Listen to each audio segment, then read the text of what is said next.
beautiful afternoon to you today, the second day of July 2020. You're on to Lagoon Radio and it's the Seafarers segment of today's show. My name is Jennifer Jibril and I have with me on the show a guest. This is someone of high importance, I must say. And last week we had the first edition of the show. I'm sure you tuned in and I'm sure you enjoyed every bit of it. So today we are going to talk about some rather interesting parts of this show. It's the Seafarers show, as I stated, and with me on the show today is Captain Ishola. Good evening to you, sir. Good evening. Thank you for joining us on this show. It's a great pleasure. And I'm sure I'm going to have fun. I'm going to learn lots of things from you today. We're going to share the fun together. Oh yes, sir. Great. So, sir, a few questions.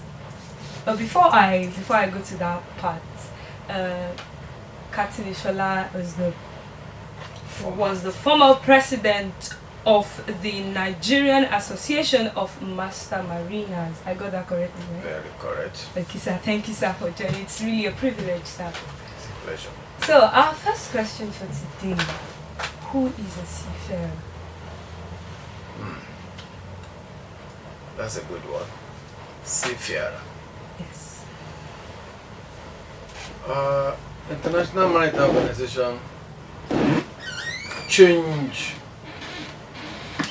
the original word seaman Okay. because we now have women at sea.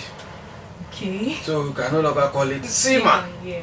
So, to embrace everybody, the IMO coined this new one as the profession as a seafaring profession. Okay. So, seafarer, as the name is, those who work on board a ship or who sail a ship from land to sea, sea to land, different ports around the world, carrying goods, passengers, different types of commodity. Okay. All over the world. We import, export, we do everything has to pass through the care and the professionalism of seafaring. Okay. So ship owners must employ seafarers to man the ship because they have the money. Okay. The seafarers are professionals, so they are the one who can now maintain, control, and move the ship, load her, discharge, and do everything commercially viable. And that's why we are called merchant navy. Merchant navy. Because we deal with the trade. commercial aspect of Trade, yeah. exactly, commerce. Okay. It's a So pleasure. I actually just learned something. So would it be correct for me to say that the captain of a ship, those involved in cleaning, those involved in general maintenance of the ship, the crew, yes. So it would be correct for me to say there are seafarers as well. Everybody working Everybody on the the ship is a seafarer. Wow. Only we have categories. Okay. We've already started. We said the captain. Okay, so It's not those the only other one. people are categories. Yes, different categories, different fields, different departments. Okay. All combined together to make a ship walk, move safely around the whole world. Wow, Jennifer just learned something. It's a floating village. Wow, this Yes, is a ship is a floating village. Because you have your own source of power, you have your own generators. okay. And then what moves the ship around is the main engine propulsion system. Okay? And we have to move around day and night. So which means we have navigators on board and you have engineers on board. On board. You have catering people on board. Yeah. And you have the deck crew. Okay. And then you have the engine crew. So all combined together to make a ship a workable. Wow. Okay, thank you so much, sir, for that explanation. Apart from those listening to us right now, I just learned something because I don't think on a normal day I would want to start checking anything that has to do with ships, except I have a particular business with it. But I just got to learn it for free. So thank you so much. It's a pleasure. It's a pleasure. My next question is, how does one become a seafarer?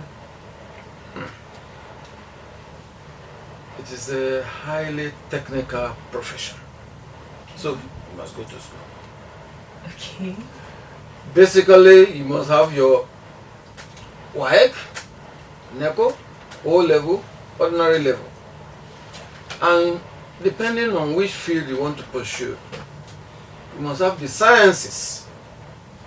And you must be good in mathematics if you are going to be a deck officer or engineering officer. So you must be good in mathematics. You must be good in mathematics. You have to do a lot of calculations. You must be good in mathematics. And some of us were lucky to have done further mathematics. Geography is of essence to a deck officer for navigation, because geography is also a bit of meteorology and sailing. So you need to go to school. And in Nigeria today now, we have a maritime academy of Nigeria. That is where seafarers are being trained in this country. In this country, okay. Okay? Yeah. And they've been there for over, what we call 1980 now, over 40 years now. Yeah. That's been a system for over 40 years. So there is yearly intake of cadets. So whether you want to be a deck cadet, that's the one that become captain later. Or you want to be an engineer cadet, that will become a chief engineer, first class marine engineer later in the career.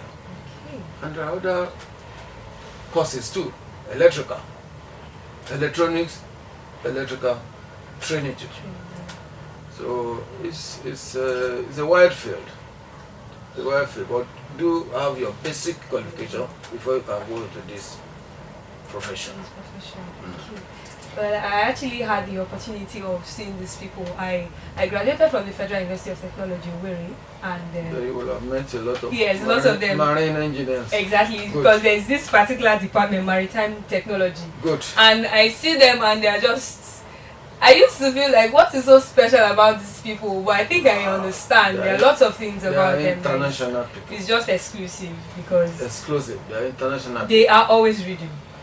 They are always reading, trying to make sure everything they know is in place and not make mistakes. And you all see, that. seafaring, the joy you derive when you board a ship and you're supposed to go to a particular port to discharge the cargo, the joy you derive is setting your courses, moving on the water, and arriving when you say you are going to arrive. That is one of the greatest joy we used to enjoy. So it means you must know your onions. Like the pilots in the air fly, we do our own, we navigate on the sea. And we go around all the waters of the world. All the oceans, many seas we have passed through. Some of us were lucky in the days of our forefathers who were trained in the UK. Many nautical science colleges in the UK till today. So we were trained abroad, and before this, the maritime recorder was set up. You know, so most of us were trained abroad. Okay, so thank you. It's an international business. Yes, it is, and it's fun actually. You know, I'm beginning to put into trying to remember the whole map reading I did in secondary school. Oh, yes. That didn't make sense. To me, it didn't make now sense. Now you can appreciate. Yes, I'm beginning to understand how I have to use what strength. map reading. Yes. I have to use strength. And then that time you start measuring latitude and longitude. This is part of navigation. Yes, that's true. And even now, I'm beginning to. I was asking my mom a very funny question. It seemed funny to her, and I had to think about it deeply. Now, Russia is on +7 from Nigeria. Nigeria is on +1. Yet our time difference is just 2 hours ahead. So why? And then I discovered that it has to do with longitude and latitude. Exactly. So exactly. It's now beginning exactly. to. While some people are sleeping, some are already awake. And some are also preparing to sleep. Exactly. And so it depends on where you are. Along that longitude and scale. Latitude, yes, because I still have to balance. Some other places that are on +7, and yes. they are 6 hours ahead of us. 7 hours ahead of us. Okay. And Russia is on +7, and yet it's just 2 hours. So what is going on? So I have to. It's all geography, and it's geography, and we now merge it with navigation. With navigation. Because you must know the weather, you must know where you are going. Mm-hmm. You must know the weather conditions you are going to come across. It's quite a wild field. Yeah. Quite a wild field. Okay, like you are mentioning longitude now. You know, on the 0 longitude, which is Greenwich Meridian. Greenwich Meridian, yeah. You know, Tema in Ghana, the meridian passes through there, and that same meridian goes to London. Yes. Greenwich. Yes.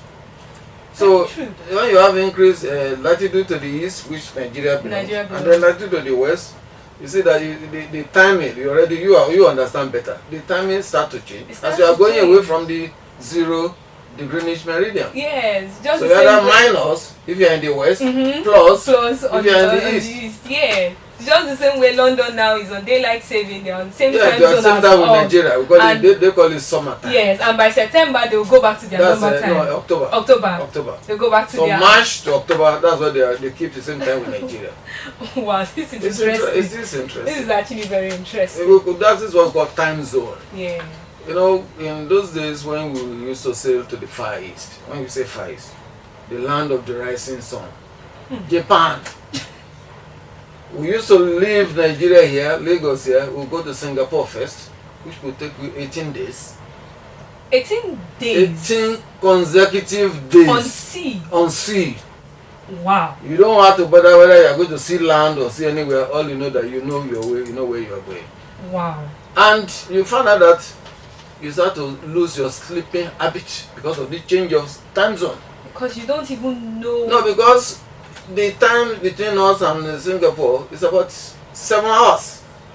So you can't just arrive at Singapore and change from +1 to +7. No, we have to be changing time every other day. Or every 3 days. And when you are coming back, it's the other way around. So the time you are supposed to be sleeping, you are awake. So you lose your balance of sleep. You know, our body is a clock. Yeah, very true. So the clock. We it functions. You are used to waking up at a certain hour every day. But by the time you are moving to a different time zone, you destabilize that clock. Very true. Yes. Very, very true. That's one mystery we just have to flow with. Well, it's a mystery from God. From God, yes. It's a mystery from God. Wow. Thank you, sir. Okay, we'll take one more question before we go on the break. Okay. So, in line with our previous question, what training do you have to get before you become a seafarer? Okay, like I said, once you have your basic ordinary level, basic physics, chemistry, biology, English, language, mathematics, and advantageous for you to have geography. If you are going to be on deck. Okay. For engineering, yes, those basic 5, it's okay for you. You go to Maritime Academy, because that's the academy for trained seafarers now. 2 years diploma course, you go through this training. Okay. When you finish your diploma course successfully, there's what we call sea time. That is, you now go and spend time on the ship to now acquire practical experience. Apart from the classroom experience. When you have finished classroom, you have to go out to go and do the preparatory. Otherwise, we cannot do your professional examination. So it's a step, it's a stage. Wow. That is the way the training goes.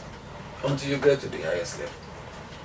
You go to school, go to sea, do exam, once you pass, go to sea again, go to school again, pass exam. So you have to follow the steps before you finally get before you reach rather to captain or chief engineer.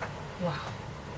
Okay, that's some serious training. And it's not that easy. It doesn't even sound easy. This is a profession, not just academic. Yeah. It's like the accountants and those who are doing ICANN. Okay, yeah. Degree in accountancy is different from ICANN. That's the way we are to. Or you go to a driving school.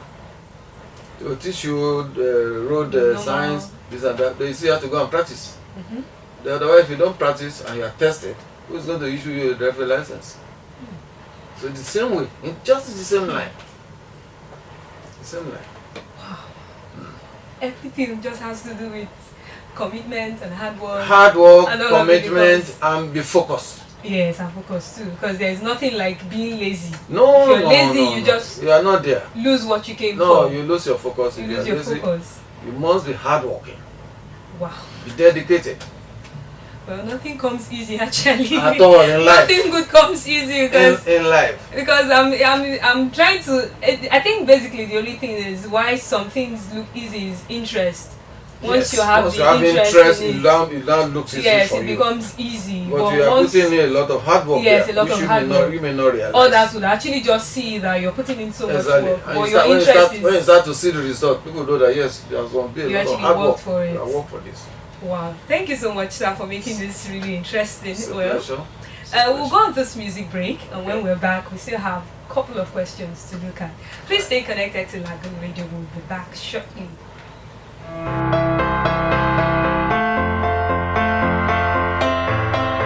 Okay, you're welcome back to the Seafarers segment of today's show on Lagoon Radio, and I still have my really amazing guest on the show, Captain Ishola. I'm blushing. I'm trying not to blush too much. It's good to learn from people that have this kind of experience because you can't get it for free anywhere else. So it's more like a privilege for me anchoring today's segment. Thank you, sir, for allowing me to do It's a this. pleasure. So, like I said, we have questions. And questions are just coming from all corners for the show. So, Seafarer certification after the whole school thing and reading. What Right. is it like? There is a standard procedure for you to be certified. Okay. One, when you have done your course at the academy, Okay. when you have gotten your seat time, because you must fulfill certain number of either 12 months, 18 months, or 24 months, depending on your level of the category. Then you must apply for eligibility from NIMASA. Because they are From the NIMASA. they are the flag administration. So, and then it's only when they conduct exam and you pass, they will be the one to issue you certificates. So what you are getting at Oron is just your academic certification. Okay. But your professional certification is by the Maritime Academy, From NIMASA, yes. from NIMASA. So that's the procedure. You must get your eligibility, that is, you are eligible to write this exam. Then they conduct the exam, depending on the level you want to go. You have officer of the watch, deck, officer of the watch, engine. Then you have unlimited, and you have near coastal voyage. You have two types. Unlimited is worldwide, without limit to the size of the ship. Wow. You can sail on VLCC, very large crude carrier, ULCC, tankers, different LNG, LPG vessels, different sizes. That's what we call unlimited certification, which is what some of us are holding. Wow. We are what we call the master mariner, foreign going in our days. Now call it unlimited. Unlimited. Yes, that is unlimited in size and unlimited in worldwide coverage. You can go anywhere in the world. But you have another category which is near coastal voyage, which means you only deal with our what we call cabotage region. Cabotage. That is the coastal area, Nigeria coastal waters. So you have those certifications for that level as well. But you have other small craft that only require people of that experience. Okay. So certification is a key issue, and the master is the So one apart responsible. from going to school, you still have to face the master to get for your certified. certification, professional certification. Professional certificate, Yes. not just certification, professional certification. And that will now empower you to sail on board the vessel at different level of the examination you have passed. Wow. Okay. Makes it more tough. Okay, so still on that.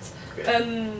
Seafarers Day happens to be the 25th of June every year. Yes. What can you say about that day? It is in recognition of the importance. Despite even the situation we're in at pandemic, Yes. we are still selling. We are not locked down. I think you are aware the ports are open. Yes, ports are open. Yes, throughout this period. So you can see that we are more at greater risk than any other profession. Yes. Because international, all the airline airports have been locked down since. Yes, but the ports are open because goods must flow. We carry 80 to 90% of world trade, and this must continue. Otherwise, maybe you have other essential commodities, especially with petroleum issue. Yes, actually, I was. If they don't come in, when they don't come in, then you start to see queues again because they start rationing. But we have kept the ports open. Ships have been coming in and going out, loading, discharging. More like nothing is happening. Around the world, you are taking the risk. It's a risky venture for now. And I'm also sure that because of this pandemic, there hasn't been any form of crew change. It's a big challenge worldwide because all airports around the world are locked up down, on lockdown. You know, we are even beginning to try to open our domestic from next week. So you can imagine, people have stayed longer than they expected on the vessel. And of course, you know, the tension, the stress, and you know, because the world is a global village now, messages coming, you know exactly what is happening on your house. Unlike the time I was in India, send letters. I'll come to that. It used to be letters that you might not get. And then we need to queue up in order to use Nitel telephone. Tough times. Tough times those days. I pity my wife that time. She has to even sometimes come to the head office of the NNSL, National Shipping Line, to come and pick phone call to talk to me. Oh. It was that bad at that time. So nowadays, just you already know anybody, and you can even be seeing each other, video call. Notwithstanding, it does not replace you being with your family. Yes, true. It is not an easy job to be away from your loved ones. It is not easy at all. I must tell you, it's experience I've gone through. It's not easy. You have your children growing up. And of course, you see, you have to determine when are you going to get married? When are you going to settle down? When are you going to train your children? Most people in this profession might actually get married very late because they won't be able to balance. It depends on individuals. I got married at the age of around 27. Wow. Yes. I married early, just like other people. We married early and then started training our children. Oh yes. Okay. But the greater responsibility to our wives. Yeah. Because they became the man of the house when we are not around. And everything must work. True. So it's a big responsibility on the shoulders of our wives. So we need to give them credit. So this Seafarer Day is appointed by the International Maritime Organization to celebrate seafarers.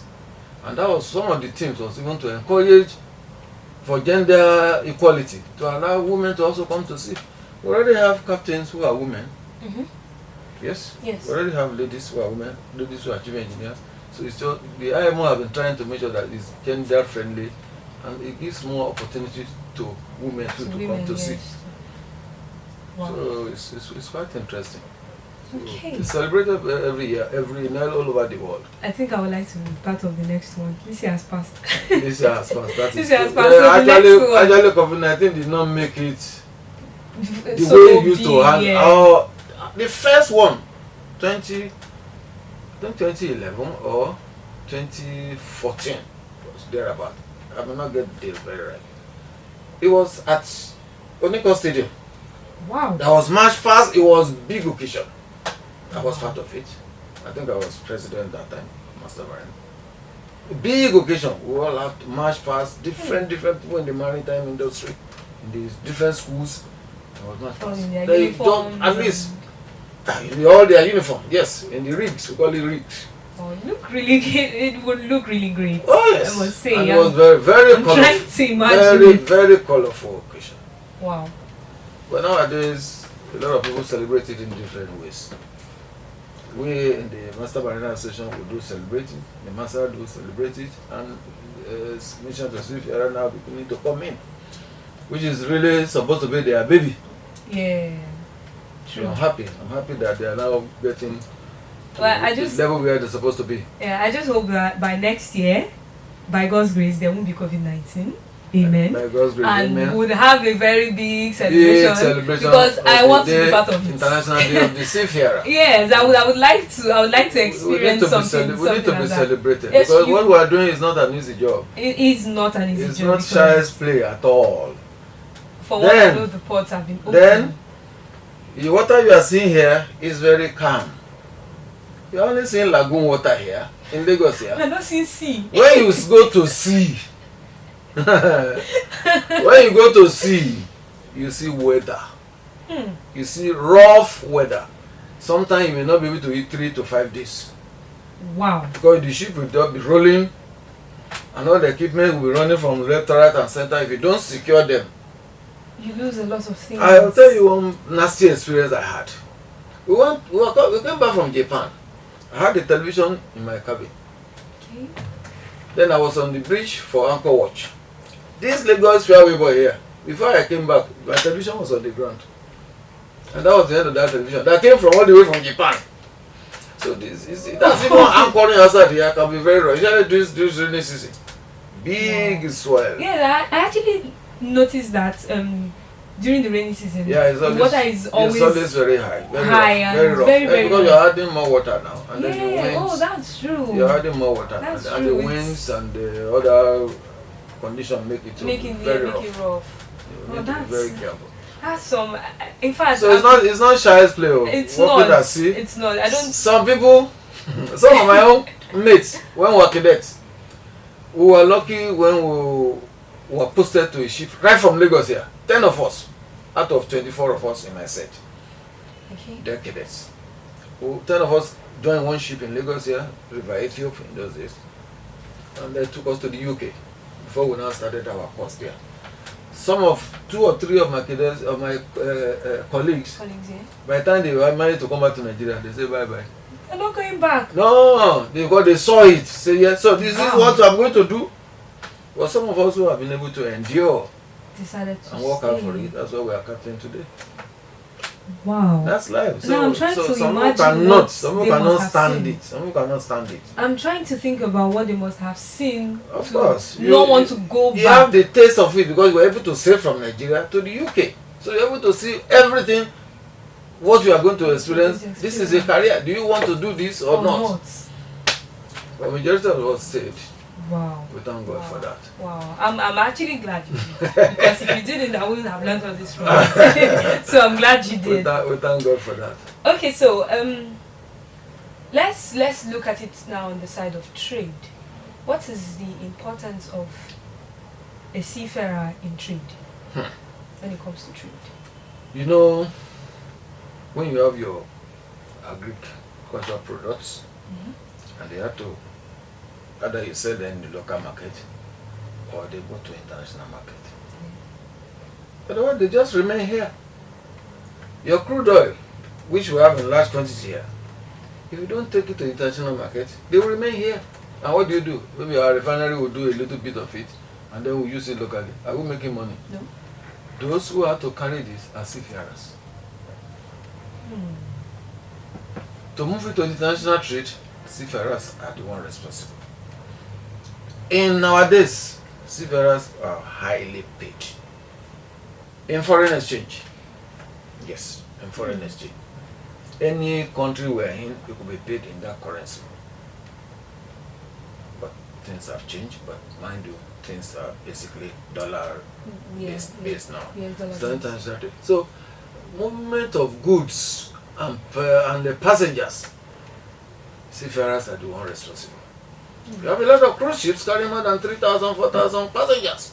Moving around the world, they'll be calling for one different port and the other, and people enjoy their holidays.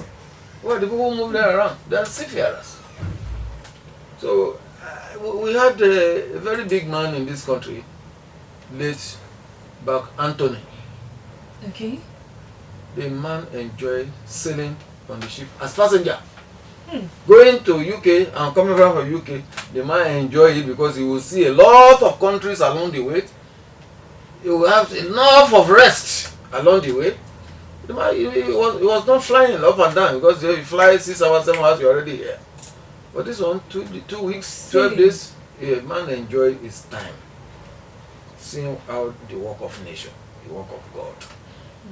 Seafarers, they are well educated. When I say well educated, I will quote late Solari. He said the most educated people are seafarers. Because most of the things you cannot see in the book, they see it live. They mix with different cultures. We have multicultural crew. We move with different nationalities. Our job involves moving with and sailing and working with different nationalities. So multi-national crew go on board vessels. Especially when National Shipping Line acquired 19 ships. We didn't have enough Nigerians to man the ships. So we had to get foreigners. So we used to call our ships United Nations. Yes, because we had to get people from different countries to come and run the ship with us. So it was this is an international business. Nigerians go to Iran, Iraq to go and work. So as we are seeing Filipinos, Indians coming to work in Nigeria. Yeah. So you are welcome anywhere in the world because your job is an international job. It's an international profession. You can work anywhere. Wow. Okay, so basically, apart from the fact that they get involved in international trade, the job itself is an international job. It is international job. It's international. It's international. And that's a big plus on their side. So I'm still on trade. In the Philippines, seafaring is like a major part of their GDP. So how can you translate it to Nigeria? We have one advantage. The language of the sea is English. Okay. And we are English speaking. Our official language is English. English, yes. So which means we have opportunities to go around the whole world. If we are able to train people. Our drawback, what I would call handicap, is non-availability of a national fleet. Because when you churn out all these cadets and you don't have where to do their sea time, then you make it difficult for them to grow in the profession. But if you manage the number you have and you manage to get them sea time, then you are going to see them progressing, manning all the ships in Nigeria and then manning ships going around the whole world. So having a national fleet is key. It's key towards training and producing more seafarers that will be in the international market. Okay. Yes, it's very important. Okay, so which was what we enjoy nowadays. Okay, so if we have a national fleet, we had up to 24 ships at a time. Wow. Oh yes, at a time. Yes, national shipping. Wow. We had up to 24 ships. That's quite a number. And it was so organized that time. You finish your sea time, already school is there for you. Anywhere you are in the world, they will fly you. You go and join your ship. I mean, sorry, you go and meet your colleagues in the classroom. And you finish like this, you go back to sea. Unless you want to go on leave. Go on leave, see with your family, then you are back at sea. You have to be committed because we are trying to make sure that we qualify in time because we are getting older. Older, yeah? Uh-huh. So nobody wants to even No, waste you don't time. want any of your mates to pass you. It was heavy revelry, competition. Oh, I'm going to make it, I'm going to make it, I'm going to be the first to be captain, I'm going to be the first to be chief engineer. Wow. It was healthy rivalry that time. It was interesting. And that's the kind of rivalry somebody would need these days. But the thing is, my generation tends not to even see it as anything anymore. And it's annoying. They don't even see rivalry as a push to do things. They just see it as it's one of it, and let's just. So, come back to personal experience. Yes, we are actually going to come back to personal experience because I want to take my time to hear that one. I love stories. I love stories. Just the way I get to hear stories from my parents and all of that. Well, with a humble beginning, when I started the profession as cadet, like I said, 24 of us were engaged that time. It was yearly recruitment by National Shipping Line. Yearly. Engaging cadets and training. All of those UK. The engineer will spend at least 2 years first in the UK because apart from academic, they also go to the workshop. Okay. To learn more about engineering practice. But most of the time, we are navigators. We, the deck, as those who are going to be captain, we are always at sea. We still do our academic work in the school, but most of the time, even when you are at sea, you do correspondence course. You are focused, and they are monitoring your progress. If you don't do your correspondence course, you are not even going to go to school. Wow. Because as you finish your course, your one correspondence course, hand over to the captain through the agent. They will send it to the school. Our teacher will mark, send them back to us. You know what you score. Where you need to repeat it, you need to do it again. Then they send another batch. It was guided studies. We were well trained. Then we had some challenges in those days. Ships could be having problems or the other. When I went on my trip to India, the ship had cargo problem whereby it was placed under arrest. And that put a lot of challenge, responsibility as the master of the vessel. I had to be attending court cases on behalf of the company. We had to engage lawyer to defend our position. These vessels remained in India for more than 2 years, or 3 years, I would say. Wow. 3 years. I spent 1.5 years. Another captain, Oyinbo captain, took over from me. Then the third captain, a Nigerian captain, a colleague, took over and eventually brought the vessel back to Nigeria. After more than 3 years. So we had those challenges, and during that period, I will tell you that it was not easy to be a captain. Because you had to manage human beings. In those days, you can have up to 40-something people on board. And we were still very young, even as captain. I was a young man, my early 30s. And you are having people who are older than you, and they still have to take instruction from you. You see the ratings, some of them were old enough to be my father. Yes, the ABs, the oilers, they were old enough to be my father, but the stewards, they were old enough, but they obey simple instructions. There is orderliness on the ship. They know you and they respect you for your position. No, they are not looking at your age. You are there. In fact, even though I was young, a captain is called old man. I'm giving you another vocabulary now. So even if you're despite your age, because you are the master of the vessel, they call you old man. They call you old man. Yes, mark my word. Old man. Old man. Even though you are still a young man. Those who are calling you old man, they are old enough to be your father. Wow. Yes, that is the interesting part of the job. Very interesting. Very interesting. And then managing the crew that time was not easy at all. People who are getting letters from, and all the letter will still come to me first. As the master of the vessel, the agent that received letter on it to deposit on the ship, the letter will come to the captain. Before I will call the respective crew member to come and collect the letter. But that's not how they read letter. That's how they will break down. They say, Captain, I'm going home. My wife has packed out, the landlord has ejected them. You know, precious. They didn't know that I don't have my own problem. Oh. That's life. Oh. And you actually cannot even tell anybody. They are telling you theirs, but you can't tell anybody. Nobody is going to listen to me now. Until I am relieved, I could not leave the place. So, we have to now be relieving them. Fly new crew, send this one back home. Yeah. Because they are also tired. Just like what is happening now about this COVID-19, they cannot change crew. People are under pressure. People are under pressure. I was on board a vessel about 2 weeks ago, a foreign vessel trading in Nigeria here.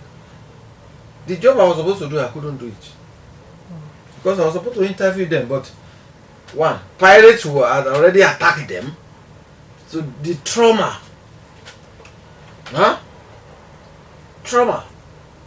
from the pirates attack.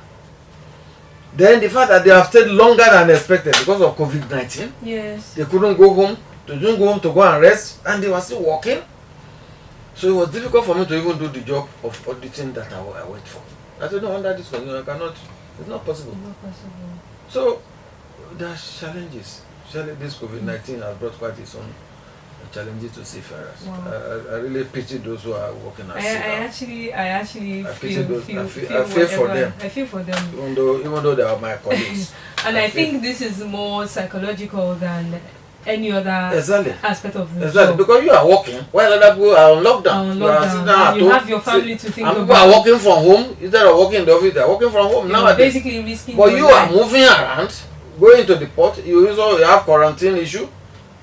14 days, maybe you cannot go to town. You have to test everybody. You have challenges now. It's not and easy. Still somebody will tell you you're not doing enough. No, you just have to. That's you have to ignore some comments. Yes, comments. And focus on your job. True. Do you know that when I was about to leave India then, our Air Commissioner to India then invited me to New Delhi, the capital. I was flown from Bombay to New Delhi, and that took about 2 or 3 hours. India is a big country. Yes. True. The man treated me to a big dinner and said, if he had the opportunity, he would have given me a national honor. Yeah, because the way I was able to manage without any crisis. Yeah. How can you say 18 months without crisis? Without crisis. With managing human beings without crisis. It's just the grace of God. The man was impressed. The man was impressed. Before I left, he had to give me a good send-off.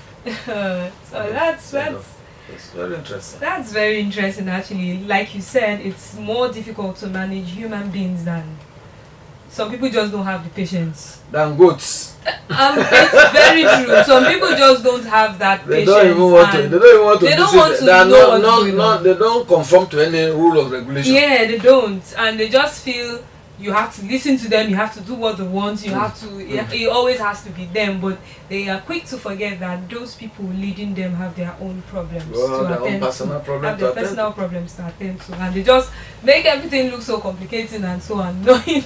I will give you a tip of the head that time we left Calabar Port before heading for India. Okay. I just had my last born, a baby girl then. Oh! I only did the naming ceremony. And I didn't see her until 1.5 years later. Oh my God. Wow. Now the same lady is now, she just got married in December. Oh, that's so nice. And interestingly, she's a lawyer. She has a master's degree in international maritime law. Just like Daddy. From the UK. Just like Daddy. Just that she went to the law aspect of it. We give glory to God. Oh, that's actually a very beautiful story. We give glory to God. Wow. Thank you so much, sir, for being on this show. It's